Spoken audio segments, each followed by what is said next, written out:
খেদমত টিভি, একটি সুস্থ সংস্কৃতির জন্য।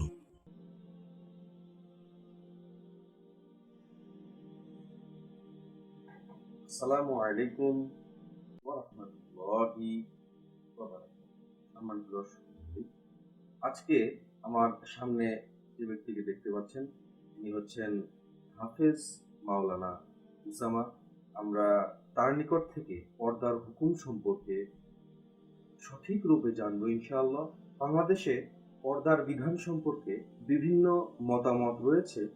এর মধ্যে বিভ্রান্তিকর কিছু মতামত অনেকে দিয়ে থাকেন। তাই আমি চিন্তা করলাম আজকে আমি উনার নিকট থেকে জানতে পারি এবং আপনাদের এই ভিডিওর মাধ্যমে জানাতে পারি। সেই জন্য আজকে আমি হযরতকে আমার মঞ্চে আমন্ত্রণ জানিয়েছি। তিনি আজকে আমার মেহমান। তো আর সময় নষ্ট না করে চলুন হযরতের নিকট থেকে জেনে আসা যায় পর্দার সম্পর্কে আল্লাহ সুবহানাহু ওয়া তাআলা কোরআন এবং হাদিসের আলোকে কি হুকুম করেছেন তার নিকট থেকে এবং তার মুখ থেকে শুনেছি। আসসালামু আলাইকুম ওয়া রাহমাতুল্লাহি ওয়া বারাকাতুহু। ওয়ালাইকুম আসসালাম ওয়া রাহমাতুল্লাহি ওয়া বারাকাতুহু। নাহমাদুহু ওয়া নুসাল্লি আলা রাসূলিল কারীম, আম্মা বা'দ। নাজমুল ভাই, ধন্যবাদ আপনাকে।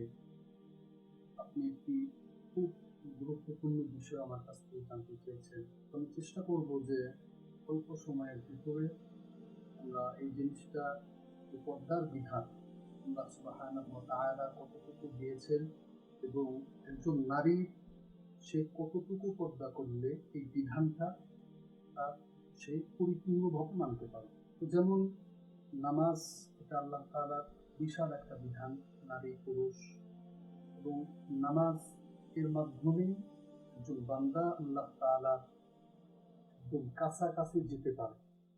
ঠিক তদ্রূপভাবে পর্দা নারী পুরুষ উভয়ের ক্ষেত্রেই আল্লাহ সুবহানাহু ওয়া তাআলা দান করেছেন। তো আমরা প্রথমে যাচ্ছি আল্লাহ রাব্বুল আলামিন এই পর্দার বিধান সূরা নূরের 31 নম্বর আয়াত এবং সূরা আহজাবের 59 নম্বর আয়াতে আল্লাহ সুবহানাহু ওয়া তাআলা বর্ণনা করেন। তো প্রথম যেই কথা, যে একজন নারী সে কেমন পর্দা করবে, তো আল্লাহ রাব্বুল আলামিন বলেন, ইয়া আইয়ুহান নাবিয়্যু কুল লিআজওয়াজিকা ওয়া বানাতিকা ওয়া নিসাইল মুমিনিনা ইউদনিনা আলাইহিন্না মিন জালাবিবিহিন্না। আল্লাহ সুবহানাহু ওয়া তাআলা বলেন, হে নবী, আপনি আপনার স্ত্রীগণ এবং আপনার কন্যা এবং নিসাইল মুমিনিন, যারা মুমিনদের স্ত্রীগণ, তাদেরকে এমন পোশাক পরে, এমন চাদর পরিধান করে বের হওয়ার জন্য বলুন যেটাকে সমস্ত শরীর ঢেকে নেয়। তো এখান থেকে আমরা বুঝতে পারি আল্লাহ সুবহানাহু ওয়া তাআলা পর্দার বিধান যেটা নাযিল করেছেন, সেটা একজন নারীর একদম মাথা থেকে শুরু করে পা পর্যন্ত সমস্ত শরীর ঢেকে থাকবে, আবৃত করে রাখবে। এই জিনিসটা আমাদের কাছে একদম পরিষ্কার। এবং এই সূরা আহজাবের পর্দার আয়াত, এটাই প্রথম পর্দার আয়াত।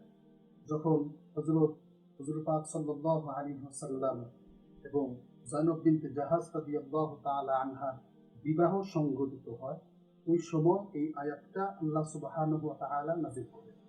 এবং এর মত কেউ কেউ বলেছেন তৃতীয় হিজরি, আবার কেউ কেউ বলেছেন পঞ্চম হিজরিতে। তবে তাফসীর ইবনে কাসিরের ভিতরে পঞ্চম হিজরিটাকে বেশি প্রাধান্য দেওয়া হয়েছে। আর রুহুল মানির ভিতরে হযরত আনাস রাদিয়াল্লাহু আনহু থেকে যে রওয়ায়াত আমরা পাই, সেটা তিনি বলেন পঞ্চম হিজরি জিলকদ মাসে এই বিবাহ বন্ধনটা অনুষ্ঠিত হয়। তো এটা নিয়ে বিভিন্ন মতবাদ থাকলেও এটাই পর্দার প্রথম আয়াত। এরপরে সূরা নূরের 31 নম্বর আয়াত, আল্লাহ তাআলা বলেন, কুল্লিল মুমিনিনা ইয়াগুদ্দু মিন আবসারিহিম ওয়া ইয়াহফাযু ফুরুজাহুম। মুমিনদেরকে, মুমিনদের স্ত্রী যারা, স্ত্রীগণকে আল্লাহ তাআলা বলেছেন যে তোমরা তোমাদের চক্ষুকে সংযত করো, নিম্নগামী করো। তো আমরা প্রথম বিষয় জানবো যে একজন মহিলা যখন নিজের ঘর থেকে বের হবে, তখন এক নাম্বার তাকে ফলো করতে হবে, তার পোশাকটা মাথা থেকে পা পর্যন্ত হতে হবে। এবং আরেকটা জিনিস খেয়াল করতে হবে যে তার পোশাকটা, বোরকাটা, এটা যেন অধিক চাপা না হয়। অধিক চাপা হলে এটাতেও অনেক গুনাহের কথা বলা হয়েছে। 2 নম্বরে একজন নারীর খেয়াল করতে হবে যে পোশাকটা সে পরে বাসার থেকে বের হবে, সেটা যেন একদম পাতলা না হয়, যে তার ভিতর দিয়ে ভিতরের অংশগুলো দেখা যায়, এরকম যেন না হয়। তারপর আর একটা বিষয় যেটা নারীকে খেয়াল রাখতে হবে, যে এমন কোনো সেন্ট অথবা পারফিউম পারফিউম ইউজ করে বাসার থেকে বের হবে যেটার দ্বারায় অন্য পুরুষ তার দিকে আকৃষ্ট আকৃষ্ট হয়। হবে। আল্লাহ হাবিব সাল্লাল্লাহু আলাইহি ওয়াসাল্লাম বলেছেন, যে সমস্ত নারী এই সমস্ত পারফিউম, এই জাতীয় জিনিস ব্যবহার করে বাসার থেকে বের হলো এবং তার অন্তরে এই নিয়োগটা থাকলো যে কোনো পুরুষ তার প্রতি আকৃষ্ট হবে, তাহলে আল্লাহ হাবিব সাল্লাল্লাহু আলাইহি ওয়াসাল্লাম বলেন তার নামটা আল্লাহ সুবহানাহু ওয়া তাআলা জিনাকারীদের খাতায় তার নামটা লিখে দেন। নাউযুবিল্লাহ। এজন্য আমরা খুব খেয়াল রাখবো প্রিয় দর্শক, যে একজন নারী তার সৌন্দর্য পর্দার ভিতরে, জি, তার সকল সৌন্দর্য পর্দার ভিতরে, সে পর্দায় থেকে অনেক ভালো কাজ করবে। এবং পর্দা এর বিধান এই আয়াতের তর্জমাতে, যে সূরা আহজাবের 61 নম্বর আয়াতের তাফসীর যেটা এসেছে, সেটার ভিতরে হযরত আব্দুল্লাহ ইবনে আব্বাস রাদিয়াল্লাহু তাআলা আনহু বলেন, এই আয়াতের দ্বারায় একজন নারী পরিপূর্ণ, তার মাথার থেকে পা পর্যন্ত পরিপূর্ণ ঢেকে চলবে, এই বিধান আল্লাহ তাআলা দিয়েছেন।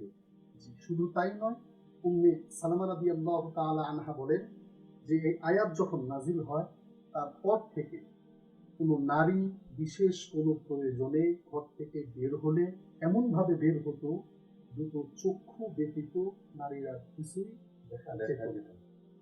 কিন্তু এই আয়াত নাজিল হওয়ার পূর্বে কিন্তু তারা এইভাবে পর্দা করতেন না। না না, এতে করে আরেকটা বিষয় আমরা খেয়াল করি, তাদের যে কোরআনের আয়াতকে অনুসরণ করা, যেভাবে মান্য করা, সম্মান করা, এটা কিন্তু আমাদের নিকট অনেকটাই দিনে দিনে কমে অনেকটা আসতেছে। কমে গেছে। জি, জি, আপনি অনেক সুন্দর একটা কথা বলেছেন, যে তারা আহ, আল্লাহ তাআলার কালামকে, বিধানকে যত সুন্দরভাবে মানছে, আমরা সেভাবে মানতে মানছি না, পারছি না এবং মানি না আর মানি কি। না। আরেকটি বিষয় হযরত আপনার নিকট থেকে জানার ছিল, তা হচ্ছে অনেকে, কিছু মানুষ আমাকে, প্রিয় দর্শক আপনাদেরকেও জানিয়ে রাখি, কিছু মানুষ আমাকে বলেছিলেন যে মুখমণ্ডল পর্যন্ত খোলা রাখা এবং হাতের এই কবজি পর্যন্ত খুলে রাখা, আমাকে নারীরাই বলেছিলেন। আর পুরুষের মাঝে আমি এরকম কথা শুনিনি। তো তারা আমাকে বলেছিলেন যে এইটুকু খুলে রাখা নাকি ইসলামের শরিয়া অনুসারে জায়েজ আছে। আচ্ছা, তো এই সম্পর্কে আলহামদুলিল্লাহ তখন আমি তাদের কোনো উত্তর দিইনি, কেননা তাদের উত্তর দেওয়ার কোনো প্রয়োজন নেই। আমি হযরতের নিকট থেকে এই বিষয়টি আরো পরিষ্কারভাবে শুনবো এবং আপনারা শুনবেন ইনশাআল্লাহ। ধন্যবাদ মামুন ভাই, যে আপনি যেটা বললেন যে হাত এবং চেহারা, মুখমণ্ডল যেটা। মুখমণ্ডল, এটাকে খুলে রাখা রুখসত কিনা, জি, এটা কি পর্দার অংশ কিনা, জি, এটা কি বিধান।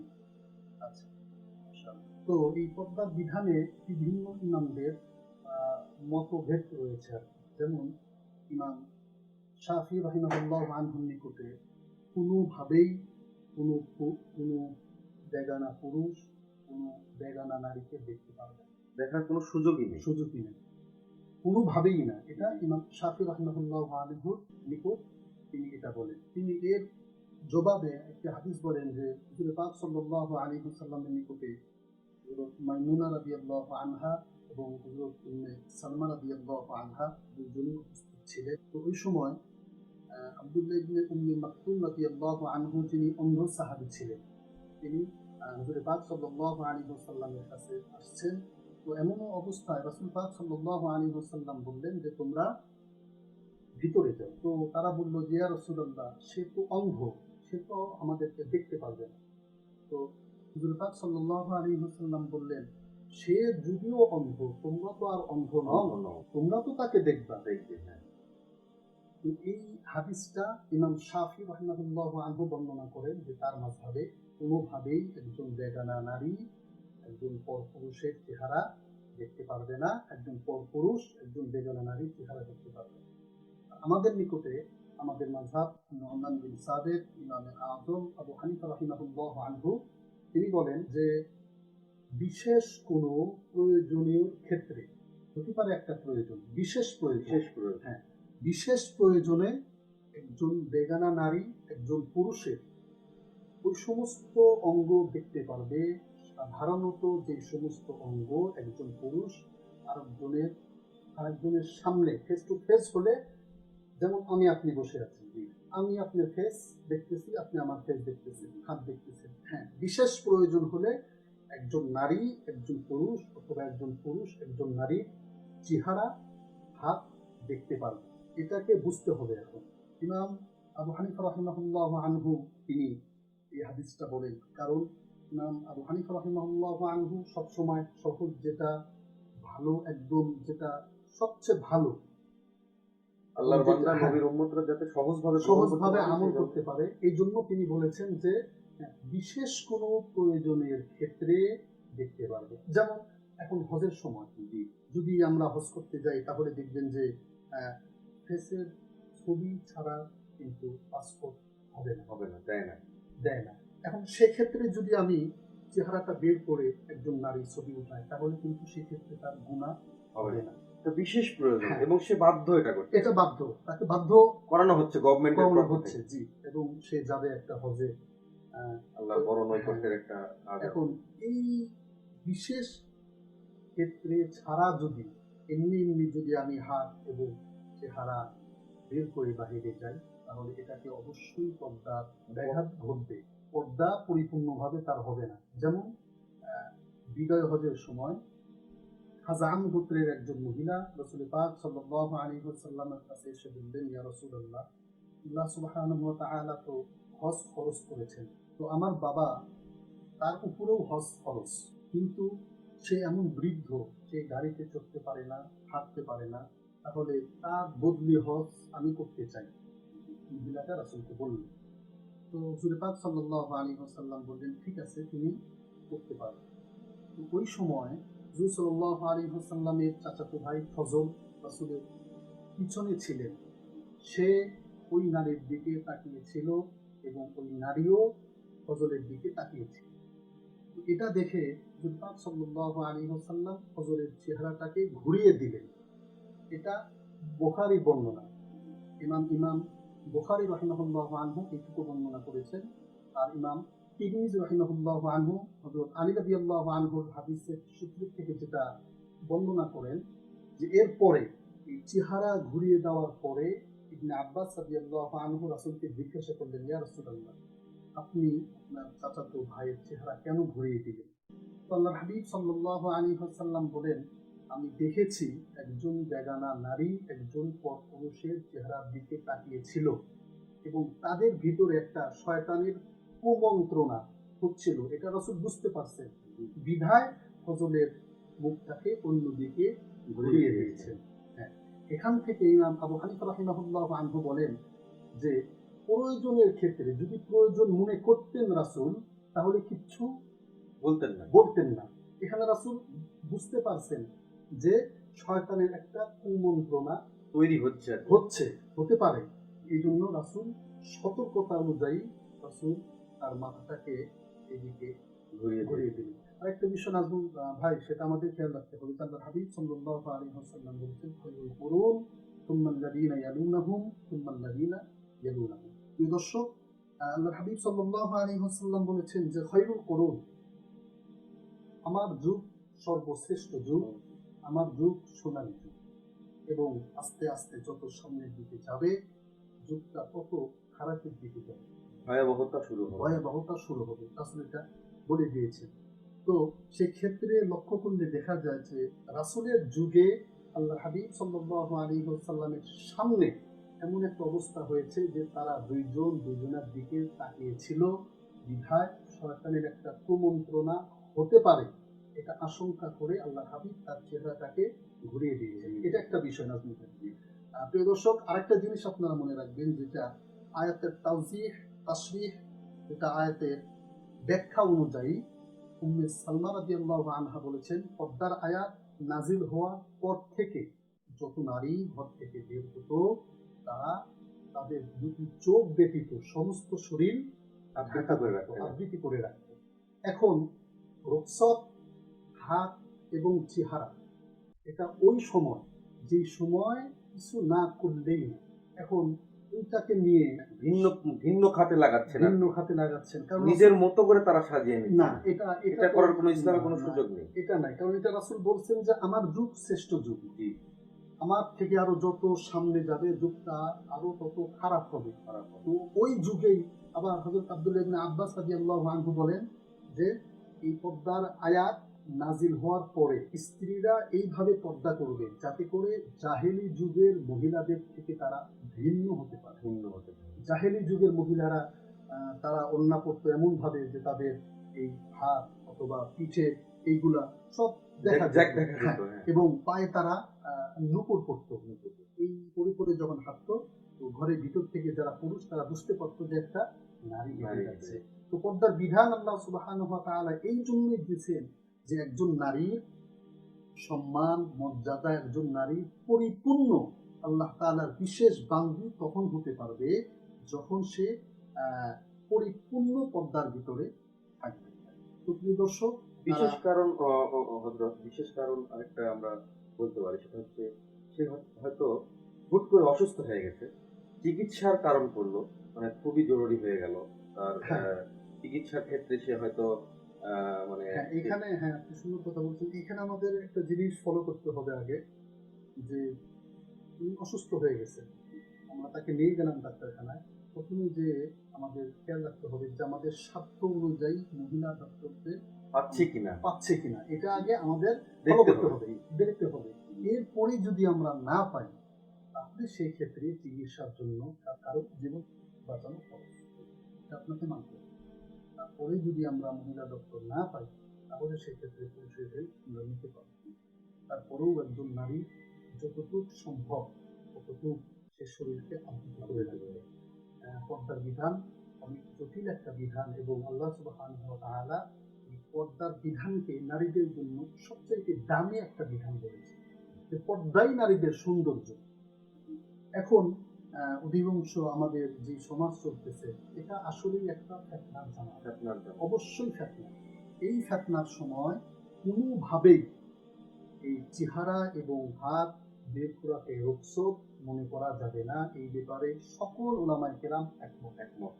এবং আরেকটা বিষয় যেটা এবং এই সমস্ত মাসআলা ফতোয়া দেওয়া যে ফিতনার সময় তারপরেও এই কথাটা বলা, যে তারপরে যে চেহারা আর হাত বের করা রুখসত এই ফিতনার সময় আমার মনে হয় না যে এই কথাটা বলাও ভালো, কারণ এর দ্বারাও ফিতনা সৃষ্টি হচ্ছে। যাই হোক, হুজুর পাক সাল্লাল্লাহু আলাইহি ওয়াসাল্লাম আমাদের কাছে স্পষ্ট করে দিয়ে গেছেন আরেকটি বিষয়, সেটা হচ্ছে যে আগের যুগে দাসী ছিল, বাদী ছিল, তারা মুনিদের বিশেষ প্রয়োজনে বিশেষ কাজে তারা বাইরে থেকে বের হতো।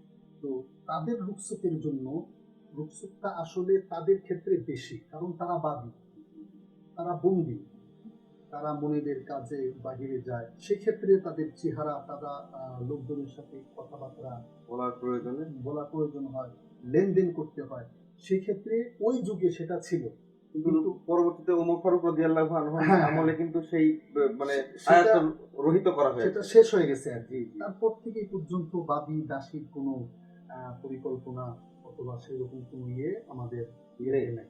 তাহলে আমরা বুঝতে পারলাম যে দাসী বাদী তাদের ক্ষেত্রে কিছুটা হলেও বর্তমান নারীর ক্ষেত্রে এই হাত এবং মুখমণ্ডলকে পর্দার মধ্যে না মনে করা একদম অবশ্যই গুনাহ হবে, অবশ্যই গুনাহ হবে, এটা অবশ্যই গুনাহ হবে। কারণ সকল উলামায়ে কেরাম একমত এটা ফিতনার জামানা, ভয়ের অনেক আশঙ্কা আছে। এই জন্য একটা নারী সে যদি পরিপূর্ণভাবে পর্দার ভিতরে থাকতে চায় তাহলে মাথা থেকে পা পর্যন্ত তাকে আবৃত করে সুন্দরভাবে ঘরের থেকে বের হতে হবে।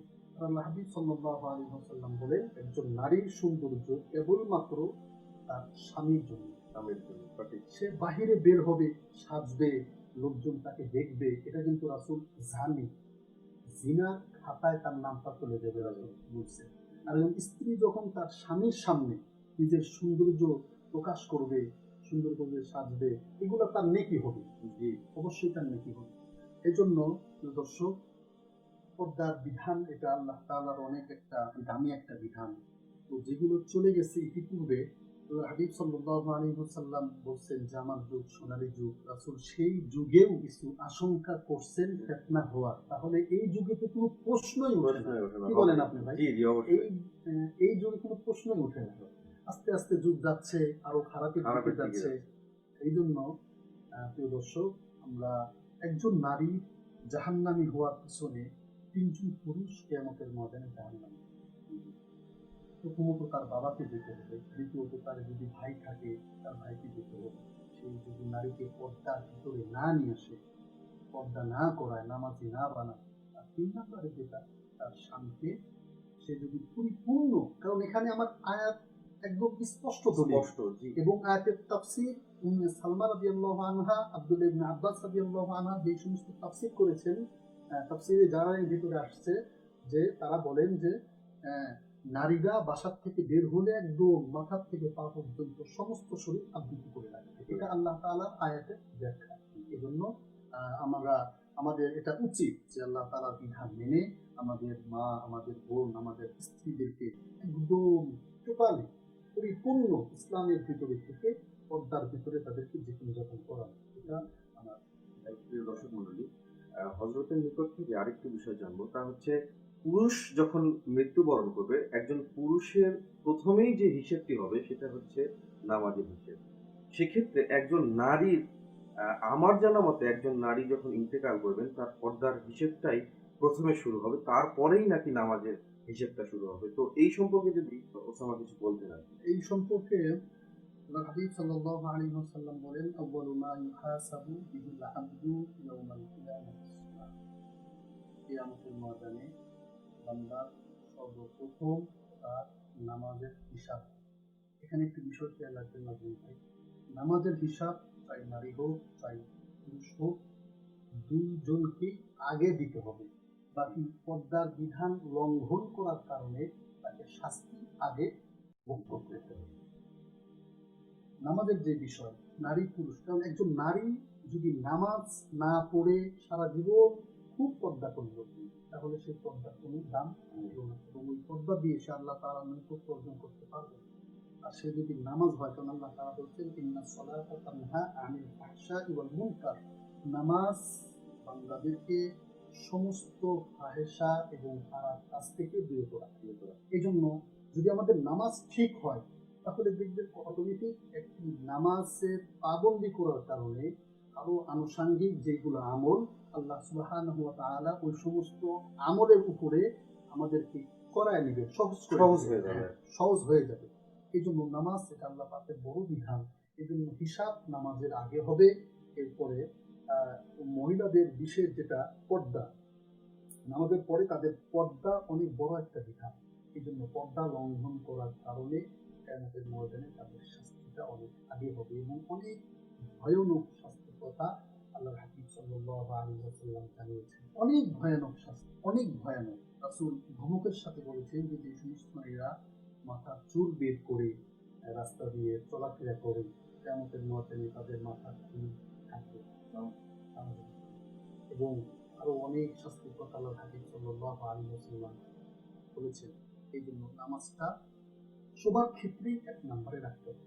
কারণ একজন নামাজি হলে অন্য যত নেক আমল আছে, আল্লাহ সুবহানাহু ওয়া তাআলা ওই সমস্ত নেক আমল করার প্রতি সহযোগিতা করবেন, সহজ করবেন। সুপ্রিয় দর্শক মন্ডলী, আজকে আমরা অত্যন্ত গুরুত্বপূর্ণ কিছু তথ্য হযরতের নিকট থেকে জানলাম। যারা এখনো পর্দা করছেন না, দয়া করে আজকের এই ভিডিও দেখার পর ইনশাআল্লাহ সঠিকভাবে আল্লাহর হুকুম অনুসারে পর্দা করবেন। এবং আমি হযরতকে অনুরোধ করছি আমাদের দর্শকদের উদ্দেশ্যে কিছু বলার জন্য, দর্শকদের উদ্দেশ্যে কিছু ওসিয়ত করার জন্য। প্রিয় দর্শক, ধন্যবাদ আপনাদের, অনেক দামি সময় ব্যয় করার জন্য আমাদের সাথে ছিলেন, ধন্যবাদ। তো দেখেন যে আল্লাহ সুবহানাহু ওয়া তাআলা আমাদেরকে দুনিয়াতে পাঠিয়েছেন তার বিশেষ হুকুম মানার জন্য। এখন আমরা যদি বিধানটাকে ছোট করতে করতে করতে করতে একদম নিচে নামিয়ে ফেলি, তাহলে একদিকে আল্লাহ তাআলার হুকুম মানা হলো না, অন্যদিকে আল্লাহ তাআলা যে হুকুম দিয়েছেন সেই হুকুমের মানে পরিপ্রেক্ষিতে আমি আপনি আরেকটা হুকুম বানিয়ে নিলাম। এই জিনিসটা কিন্তু অনেক খারাপ। এই জন্য প্রিয় দর্শক, আমি আপনাদের রিকোয়েস্ট করব যে আপনারা আপনাদের মা, আপনাদের বোন, আপনাদের স্ত্রী, এটা আপনার দায়িত্ব, এটা আপনার দায়িত্ব, কারণ এর জবাবদিহি আপনার কিয়ামতের ময়দানে দিতে হবে। আপনার স্ত্রী যদি পর্দা না করে, নামাজ না হয়, সে যদি এভাবে বেগানা নারীদের মতো রাস্তায় চলাফেরা করে, এর জন্য অবশ্যই আপনাকে জবাবদিহিতা করতে হবে। আলা কুল্লুকুম রাঈন ওয়া কুল্লুকুম মাসউলুন আন রাঈয়াতিহি। রাসূল বলেছেন, প্রত্যেকটা জাতি একটা নেতা আছে, একজন পরিবারের নেতা তার বাবা, এবং সেই পুরুষটা যখন বিয়ে করে স্ত্রীর নেতা হবে সে স্বামী। তো যে নেতা হবে তার আহলিয়া সম্পর্কে, তার পরিবার সম্পর্কে তাকে কিয়ামতের ময়দানে জিজ্ঞাসাবাদ করা হবে। এজন্য প্রিয় দর্শক, আমি অনুরোধ করবো আপনাদেরকে আপনাদের মা, বোন, স্ত্রীদেরকে পূর্ণ পর্দার ভিতরে নিয়ে আসে। এতে দেখবেন যে সংসারের ভিতরে অশান্তি থাকলে অটোমেটিক দূর হয়ে যাবে। কারণ আল্লাহর বিধান যখন আপনি মানবেন, আল্লাহ সুবহানাহু ওয়া তাআলার বিধান যখন আপনি মানা শুরু করবেন, দেখবেন অটোমেটিক একটি শান্তি এবং পরিবারের ভিতরে অটোমেটিক একটা শান্তি চলে আসবে। এটা আল্লাহ তাআলা দান করবে। এই জন্য আমি আশা করছি আপনারা হুকুমটাকে সুন্দরভাবে মানবেন এবং আমাদের জন্য দোয়া করবেন। আল্লাহ তাআলা যদি বাঁচিয়ে রাখেন তো সামনে আবার দেখা হবে। আপনাদের সুস্থ কামনা করে আজকে বিদায় নিচ্ছি। আসসালামু আলাইকুম ওয়া রাহমাতুল্লাহ। সুপ্রিয় দর্শক মণ্ডলী, তো আজকের মতো এই পর্যন্তই। সকলে ভালো থাকুন, সুস্থ থাকুন। আসসালামু আলাইকুম ওয়া রাহমাতুল্লাহি ওয়া বারাকাতুহু।